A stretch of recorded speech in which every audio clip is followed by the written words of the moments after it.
ابا عبداللہ کا امامہ تیرے سامان میں ہے. اور جوانوں مجھے بول کے بتاؤ, جب یتیم کو دستار پہنائی جاتی ہے وہ حویلی میں داخل ہوتا ہے, مرنے سے بڑا مرنا ہوتا ہے. جب مسوریں اس کو پرسہ دیتی ہیں, 3 سال کے بعد سجاد نے باپ کا امامہ سر پہ رکھا. سیدوں کی حویلی میں سجاد داخل ہوا. زینب نے مصلی چھوڑا, رباب نے دھوپ کو چھوڑا. ہر بی بی سجاد کے قریب آئی.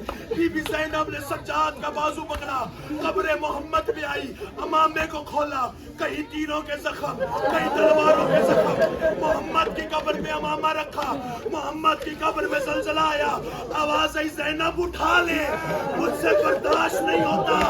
اس وقت رو کے کہتی ہے, نانا تجھ سے 3 سال بعد امامہ برداشت نہیں ہوا. میں 70 قدم پہ سر پہ قرآن رکھ کے کہتی تھی, ظالم نہ مار. میری ماں نے چکیاں پیس کے.